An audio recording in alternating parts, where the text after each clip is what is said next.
নমস্কাৰ বন্ধুসকল, সকলোলৈ পুনৰবাৰ আমাৰ ইউটিউব চেনেল মিছন ADRE 2.0ৰ আন এটা নতুন ভিডিঅ'লৈ স্বাগতম জনাইছোঁ।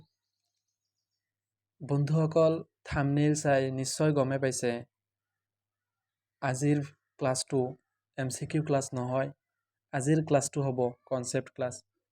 কিয়নো আমি আগতে বস্তুবোৰ কনচেপ্ট ৱাইজ জানিব লাগে, তাৰ পিছতহে MCQ পঢ়িলে বস্তুবোৰ বেছিকৈ মনত ৰৈ যায়। সেইকাৰণে ভাবিলোঁ যে আগতে কনচেপ্ট ৱাইজ বস্তুবোৰ পঢ়ি লোৱা যাওক, তাৰপিছত MCQ ভিডিঅ' পৰৱৰ্তী সময়ত নিশ্চয় দিম। বন্ধুসকল, বলক পলম নকৰি ভিডিঅ'টো আৰম্ভ কৰোঁ।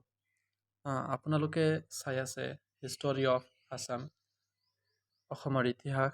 ইয়াক আমি 4টা ভাগত ভগাব পাৰোঁ। যেনে নাম্বাৰ 1 এনচিয়েণ্ট হিষ্টৰী, ইয়াক 350 ADৰ পৰা 1206 AD। নেক্সট মেডিয়েবল হিষ্টৰী, এইটো 1206 ADৰ পৰা 826 AD।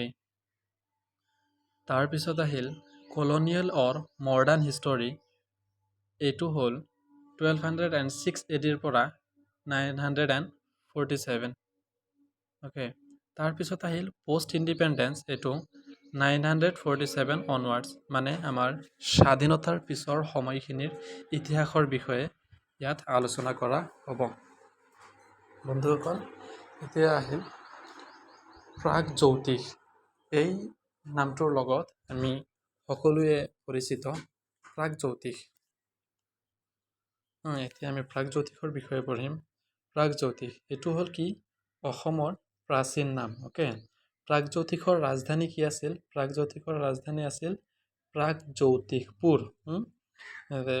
এইটো এটা ইম্পৰ্টেণ্ট কুৱেশ্যন, যিকোনো সময়ত সুধি দিব পাৰে যে প্ৰাগজ্যোতিষৰ অৰ্থ কি? ইয়াৰ অৰ্থ হ'ল পূবৰ পোহৰৰ নগৰ। নেক্সট পইণ্ট, বাণীকান্ত কাকতিৰ মতে প্ৰাগজ্যোতিষৰ অৰ্থ হ'ল বিস্তীৰ্ণ পাহাৰীয়া অঞ্চল। আকৌ কালিকা পুৰাণৰ মতে ব্ৰহ্মাই প্ৰথমতে প্ৰাগজ্যোতিষতেই গ্ৰহৰ সৃষ্টি কৰিছিল। নেক্সট এটা ইম্পৰ্টেণ্ট হ'ল যে মহাভাৰতৰ মতে প্ৰাগজ্যোতিষৰ সীমা দক্ষিণে বংগোপসাগৰ আৰু পশ্চিমে কৰতোৱা নদীলৈকে বিস্তৃত আছিল।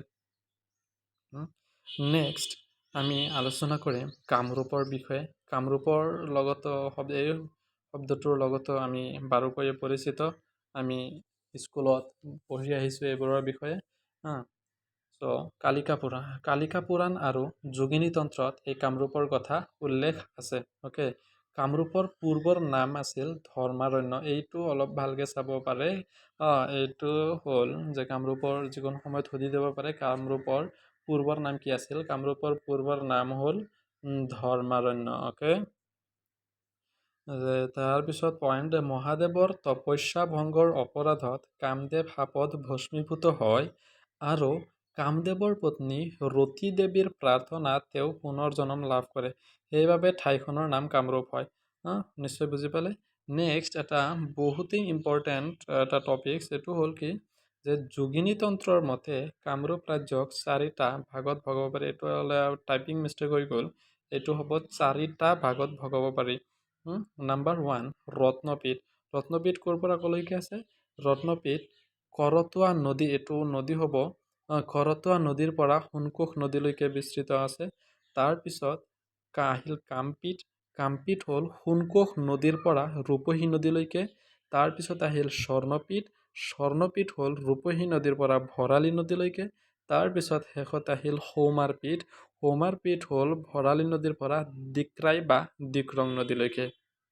অ'কে, ইয়াতে চবকেইটাতে এটা নদী লগাব লাগিব, সেইটো এটা টাইপিং মিষ্টেক হৈ গ'ল, এইটো আপোনালোকে শুদ্ধ কৰি ল'ব।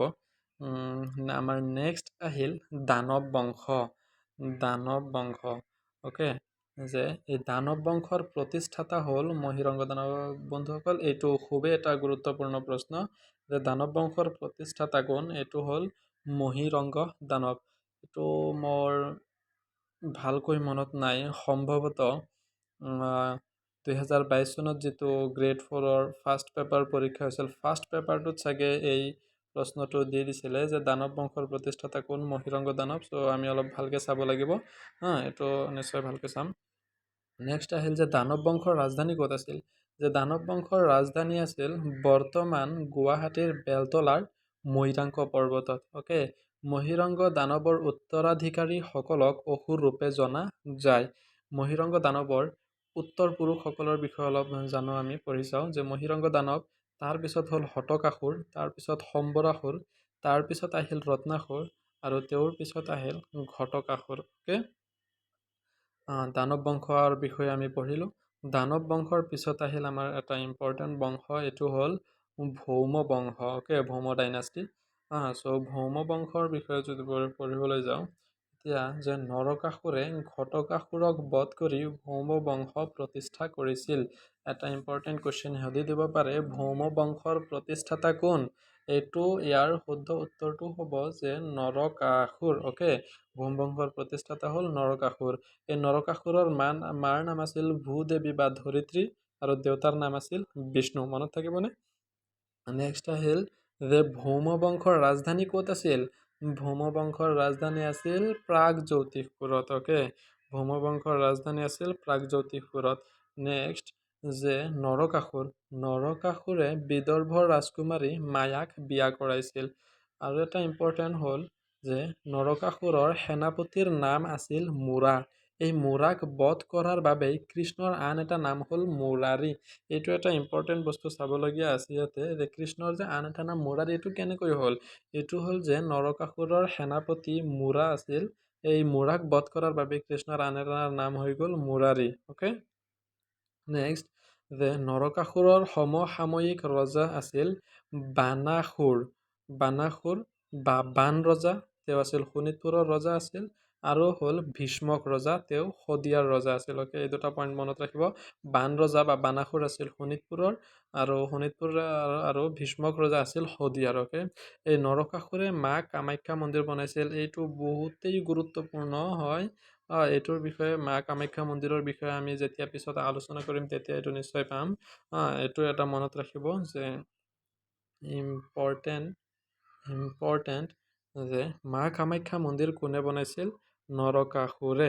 এইটো মা কামাখ্যা মন্দিৰৰ ওপৰতো এটা কাহিনী আছে, সেইটো আমি পিছত আলোচনা কৰিম, পিছৰ ভিডিঅ'বোৰত আলোচনা কৰিম। তাৰপিছত আহিল যে শ্ৰীকৃষ্ণই নৰকাসুৰক বধ কৰি তেওঁৰ পুত্ৰ ভগদত্তক ৰজা পাতে আৰু আত্মৰক্ষাৰ বাবে বৈষ্ণৱস্ত্ৰ প্ৰদান কৰে। বুজি পালে? নেক্সট যে নৰকাসুৰৰ উত্তৰ পুৰুষসকলৰ হ'ল যে নৰকাসুৰ, ভগদত্ত, তাৰপিছত আহিল পুষ্পদত্ত, তাৰপিছত সুবহু, তাৰপিছত সুপৰুৱা বা সুপৰ্ণা। অ'কে, নেক্সট আমাৰ আহিল কুৰুক্ষেত্ৰৰ যুদ্ধ। কুৰুক্ষেত্ৰৰ যুদ্ধৰ কথা নিশ্চয় সকলোৱে শুনাইছে, যে কুৰুক্ষেত্ৰৰ যুদ্ধ কাৰ কাৰ মাজত হৈছিল? পাণ্ডৱ আৰু কৌৰৱৰ মাজত হৈছিল। কুৰুক্ষেত্ৰৰ যুদ্ধ পাণ্ডৱ আৰু কৌৰৱৰ মাজত হৈছিল। এই যুদ্ধত অসমৰ পৰা দুজনে অংশগ্ৰহণ কৰিছিল, ভগদত্ত আৰু ঘটোৎকচ। এই ঘটোৎকচ এইটো খণ্ড ত হ'ব লাগিছিল, এইটো টাইপিং মিষ্টেক হৈ গ'ল, এইটো ঠিক কৰি ল'ব। যে এই যুদ্ধত ভগদত্তই কৌৰৱৰ হৈ আৰু ঘটোৎকচে পাণ্ডৱৰ হৈ অংশগ্ৰহণ কৰিছিল বা যুদ্ধ কৰিছিল। অ'কে, যে ভগদত্তই কৌৰৱৰ হৈ কিয় যুদ্ধ কৰিছিল? কিয়নো ভগদত্তই তেওঁৰ কন্যা ভানুমতীক কৌৰৱৰ ডাঙৰ পুত্ৰ দুৰ্যোধনলৈ বিয়া দিছিল। এইটো এটা ইম্পৰ্টেণ্ট কুৱেশ্যন ইয়াতে লুকাই আছে, যে ভগদত্তৰ কন্যাৰ নাম কি আছিল? এইটোতো লিখিব ভানুমতী। আৰু এই ভানুমতীক কালৈ বিয়া দিছিল? এই কুৱেশ্যনটো সুধি দিব পাৰে, যে ভানুমতীক বিয়া দিছিল কৌৰৱৰ ডাঙৰ পুত্ৰ দুৰ্যোধনলৈ। কৌৰৱৰ ডাঙৰ পুত্ৰ দুৰ্যোধনলৈ ভানুমতীক বিয়া দিছিলে। অ'কে, নিশ্চয় মনত ৰৈ যাব। আমাৰ নেক্সট আহিল ভগদত্তৰ বীৰত্বৰ কথা মহাভাৰতৰ দ্ৰোণ পৰ্বত উল্লেখ আছে। অ'কে, নেক্সট এটা ইম্পৰ্টেণ্ট হ'ল যে ভগদত্তৰ হাতীটোৰ নাম কি আছিল? ভগদত্তৰ হাতীটোৰ নাম আছিল সুপ্ৰতিকা। এইটো ভালকৈ চাব, এইটো আহি যাব পাৰে। এইটো এটা ইম্পৰ্টেণ্ট কুৱেশ্যন হয়, চ' এইটো মনত ৰাখিব লাগিব আমাৰ নেক্সট আহিল বান ৰজা। বান ৰজা ক'ৰ আছিল? তেওঁ আছিল শোণিতপুৰৰ ৰজা আছিল। অ'কে, তেওঁ নৰকাসুৰৰ সমসাময়িক ৰজা আছিল। এইটোৰ ওপৰত পাই আহিলোঁ। বান ৰজাৰ কন্যা আছিল উষা। এই উষাক শ্ৰীকৃষ্ণৰ নাতিয়েক অনিৰুদ্ধই বিয়া কৰাইছিল, আৰু এই বিবাহক গন্ধৰ্ব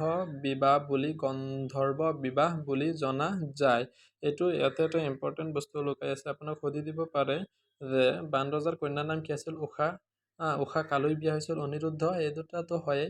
তাতোকৈ ইম্পৰ্টেণ্ট কুৱেশ্যন এটা হ'ল যে এই ঊষা আৰু অনিৰুদ্ধৰ বিবাহক কি বুলি জনা যায়? এইটো এটা ইম্পৰ্টেণ্ট, গন্ধৰ্ব বিবাহ। এইটো বহুতেই ইম্পৰ্টেণ্ট হয়, যিকোনো আমাৰ কম্পিটিটিভ এক্সামবোৰত সচৰাচৰ আহি থকা দেখিবলৈ পোৱা যায়। চ' এইটো ভালকৈ পঢ়িব লাগিব, গন্ধৰ্ব বিবাহ।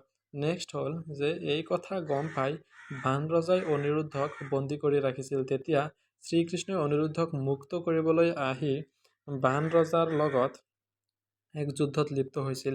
এই যুদ্ধক হৰিহৰৰ যুদ্ধ বুলি জনা যায়। এই যুদ্ধত মহাদেৱে অৰ্থাৎ শ্ৰীকৃষ্ণ অৰ্থাৎ হৰিৰ বিৰুদ্ধে যুদ্ধ কৰিছিল।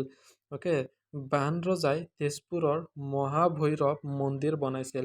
এইটো এটা ইম্পৰ্টেণ্ট কুৱেশ্যন যে তেজপুৰৰ মহাভৈৰৱ মন্দিৰ আছে, সেইটো আমি সকলোৱে জানো। মহাভৈৰৱ মন্দিৰ ক'ত আছে? তেজপুৰত আছে। এই মন্দিৰটো কোনে বনাইছিল? বাণৰজাই বনাইছিল। অ'কে, নেক্সট যে বাণৰজাক দৈৱকুল বুলি ভাগৱত আৰু বিষ্ণু পুৰাণত উল্লেখ আছে। ইয়াৰ পিছত আৰু এটা হ'ল যে ঊষা আৰু অনিৰুদ্ধৰ কাহিনীক লৈ অনন্ত কন্দলীয়ে কুমাৰ হৰণ ৰচনা কৰিছিল। কুৱেশ্যন হ'ব পাৰে কুমাৰ হৰণ কোনে ৰচনা কৰিছিল? তেতিয়া লিখিম অনন্ত কন্দলী। কি বিষয়ৰ ওপৰত ৰচনা কৰিছিল? তেতিয়া যদি সোধে তেতিয়া লিখিম যে ঊষা আৰু অনিৰুদ্ধৰ কাহিনীক লৈ অনন্ত কন্দলীয়ে এই কুমাৰ হৰণ ৰচনা কৰিছিলে। মনত থাকিব। তাৰপিছত আমাৰ আহিল ভীষ্মক ৰজা। ভীষ্মক ৰজাৰ বিষয়ে মনত আছেনে?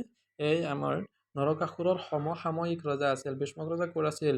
শদিয়াৰ ৰজা আছিল। তেওঁ প্ৰাচীন কুণ্ডিল বা বিদৰ্ভ ৰাজ্যৰ ৰজা আছিল। অ'কে, তেওঁৰ ৰাজ্যৰ ৰাজধানী আছিল কুণ্ডিল নদীৰ পাৰৰ কুণ্ডিল নগৰ। তেওঁৰ কন্যাৰ নাম কি আছিল? ৰুক্মিণী। এইটো এটা ইম্পৰ্টেণ্ট, এইটো অলপ মনত ৰাখিব যে ভীষ্মক ৰজাৰ কন্যাৰ নাম কি আছিল? ৰুক্মিণী। ৰুক্মিণীৰ ককায়েক ৰুক্মবীৰে চেদি ৰাজ্যৰ ৰজা শিশুপালৰ লগত তাইৰ বিয়া ঠিক কৰিছিল। কিন্তু এই কথা জানিব পাৰি শ্ৰীকৃষ্ণই সুদূৰ গুজৰাটৰ দ্বাৰকাৰ পৰা আহি তাইক বিয়াৰ স্বয়ম্বৰৰ পৰা হৰণ কৰিছিল। অ'কে, বিয়াৰ স্বয়ম্বৰৰ পৰা হৰণ কৰিলে। এই শ্ৰীমন্ত শংকৰদেৱে এই কাহিনীক লৈ ৰচনা কৰিছিল ৰুক্মিণী হৰণ। এইটো এটা ইম্পৰ্টেণ্ট যে ৰুক্মিণী হৰণ কোনে ৰচনা কৰিছিল? শ্ৰীমন্ত শংকৰদেৱে ৰচনা কৰিছিল। কিহৰ ওপৰত ৰচনা কৰিছিল?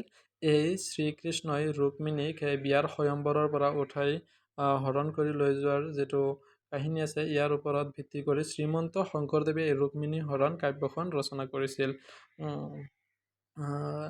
এইখিনিতে আৰু এটা কথা কওঁ, মোৰ ভালকৈ মনত নাই, কোনোবাই জানিলে কমেণ্ট কৰি জনাবচোন যে শ্ৰীকৃষ্ণই সম্ভৱতঃ 3বাৰ নে 4বাৰ অসমলৈ আহিছিল। তাৰ ভিতৰত এটা হ'ল এই ৰুক্মিণীক হৰণ কৰাৰ সময়ত আহিলে। তাৰপিছত আপোনাৰ এই অনিৰুদ্ধক যেতিয়া বাণৰজাই বন্দী কৰি থৈছিল, অনিৰুদ্ধক বচাবলৈ তেওঁ এবাৰ আহিছিলে, 2বাৰ। আৰু মোৰ ভালকৈ মনত নাই। এই দুটা মনত আছে কাৰণে আপোনালোকৰ লগত শ্বেয়াৰ কৰিলোঁ।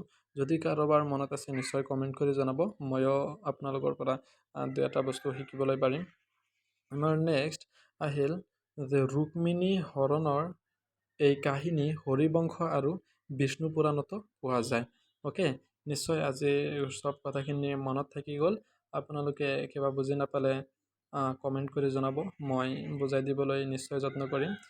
অ'কে, চ' ভিডিঅ'টো কেনে পালে নিশ্চয় কমেণ্ট কৰি জনাব। আৰু এইটো আমাৰ ফাৰ্ষ্ট পাৰ্ট হয়। আমি নেক্সট পাৰ্ট পৰৱৰ্তী সময়ত আনিবলৈ যত্ন কৰিম। আমি এইটো সম্পূৰ্ণ অসমৰ ইতিহাস আমি সম্পূৰ্ণ আগতে কনচেপ্ট ৱাইজ পঢ়ি ল'ম। তাৰপিছত আমি MCQ ৱাইজ বস্তুবোৰ আৰু এবাৰকৈ আলোচনা কৰি যাম। তেতিয়া মানে আমাৰ ৰিভিজনো হৈ যাব, লগতে MCQও চোৱা হৈ যাব। অ'কে, চ' বন্ধুসকল, ভিডিঅ'টো শেষলৈ চোৱাৰ বাবে সকলোকে আন্তৰিক ধন্যবাদ জ্ঞাপন কৰিছোঁ। ভিডিঅ'টো ভাল লাগিলে